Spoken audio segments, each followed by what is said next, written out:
Kylian Mbappé aurait reçu un sacré avertissement à propos de son départ au Real Madrid et c'est sa mère qui l'aurait averti. Restez branchés, on vous explique tout ça dans un instant.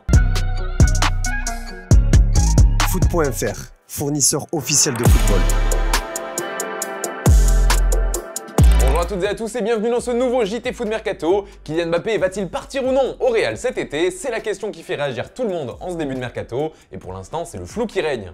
La presse ibérique laisse penser que la Casablanca prépare une offre pour cet été. Par exemple, El Chiringuito affirmait ce matin qu'une enveloppe totale de 250 millions d'euros était prévue pour recruter le français. Entre le prix du transfert et une prime à la signature du joueur, d'après Defensa Central, la mère du joueur Faiza Lamari aurait prévenu son fils de l'importance de partir à Madrid dès que possible. Voilà ce qu'elle lui aurait dit. Ils te veulent, mais si nous ne signons pas en janvier, Madrid signera Haaland. C'est très clair pour eux. Le clan Mbappé ne veut donc surtout pas froisser de nouveau Florentino Pérez, qui était déjà très marqué par l'épisode de l'été dernier. Ça bouge dans tous les sens au Bayern en ce moment, le mercato est lancé en Bavière et de nombreux dossiers pourraient bientôt aboutir. Il y a déjà le cas Harry Kane, le champion d'Allemagne a trouvé un accord avec le joueur de Tottenham d'après Bild, mais il reste maintenant à convaincre son équipe de le laisser filer et ce sera sûrement plus difficile. En tout cas, pour l'instant, les deux parties n'ont pas trouvé de terrain d'entente. Le Bayern va revenir à la charge avec une nouvelle offre qui dépassera les 80 millions d'euros d'après la BBC. Un montant qui a déjà été refusé par Daniel Levy, le président des Spurs. Le Bayern serait assez confiant quant à ses chances de boucler ce dossier. L'arrivée de Kim Min-jae est également dans les tuyaux et d'après nos informations, le défenseur du Napoli a choisi le club allemand. Courtisé par plusieurs grands clubs anglais, il préfère donc rejoindre le Bayern, qui est prêt à payer la clause libératoire du joueur. Elle s'élève à 47 millions d'euros. Le joueur percevra lui un salaire de 10 millions d'euros net par saison et signera un contrat longue durée. Mais son transfert ne devrait pas se faire avant la vente de Lucas Hernandez. Le Paris Saint-Germain veut le faire venir et négocie actuellement avec son club. Les discussions avancent bien et l'opération pourrait se conclure sur un transfert d'environ 40 millions d'euros. Mais le Bayern et son coach Thomas Tuchel ont prévu d'autres transferts. De nombreux joueurs sont dans le viseur du Bayern pour cet été. L'ancien entraîneur de Chelsea et du PSG aimerait ainsi shipper un des cadres du FC Barcelone. En effet, il apprécierait beaucoup le profil de Frenkie de Jong et aurait demandé à sa direction de le faire venir.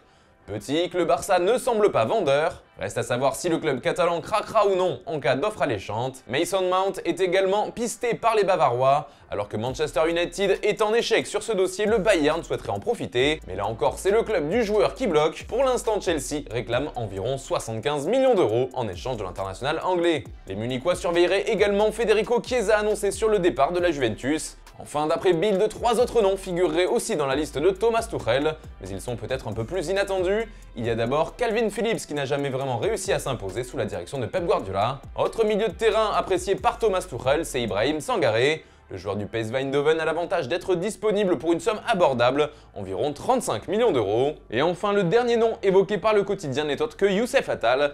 L'international algérien pourrait jouer le rôle de doublure dans le couloir droit, alors que Kyle Walker pourrait également débarquer. Pour finir, le Bayern dispose de trop de gardiens, avec le retour de blessure de Manuel Neuer et du prêt d'Alexander Nübel. Et la direction du club aurait tranché. A priori, Neuer devrait retrouver sa place de numéro 1, laissant Yann Sommer et Nübel derrière dans la hiérarchie. Ces deux gardiens pourraient même partir et se trouver un nouveau défi. Le portier suisse et l'ancien de Monaco sont tous les deux dans le viseur de Stuttgart. Reste à savoir lequel des deux réussira à obtenir les faveurs du club. Et puis, il y a un joueur de l'effectif bavarois dont on n'a pas encore parlé, c'est Sadio Mané. Après une saison compliquée pour ses débuts avec le Bayern, il est enfin sorti du silence. Il a évoqué ses difficultés et son avenir en Bavière, des propos relayés par Sports One. Si tout se passe bien, je reviendrai au Bayern. J'aime les défis et le Bayern est un grand défi. C'est à moi de faire tout ce qu'il faut pour relever ce défi. C'est une saison très compliquée, ça arrive, a-t-il avoué, avant d'ajouter à propos de son altercation avec Leroy Sané. Quelque chose comme ça peut arriver, c'est arrivé.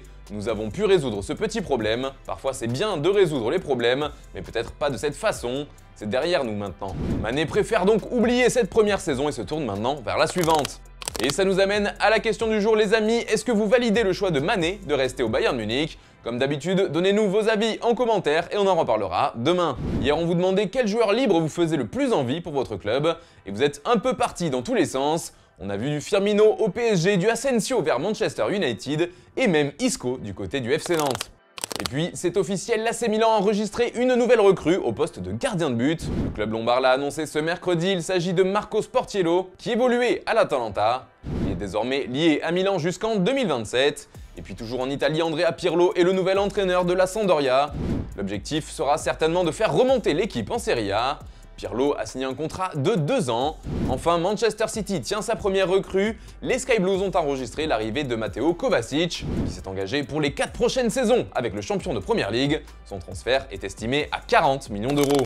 Et justement les amis, c'est l'image du jour, l'international croate s'est exprimé sur les raisons qui l'ont poussé à signer à City. Je vous laisse découvrir ça et on se retrouve à 18 h pour un nouveau live sur notre chaîne YouTube. À tout à l'heure. I think City is just at that time the best club in Europe, and when I heard that they want me, it's a huge recognition for my game and a huge pleasure that such a big club wants you. And as soon as I heard it, of course, to play under Pep Guardiola and with this great team.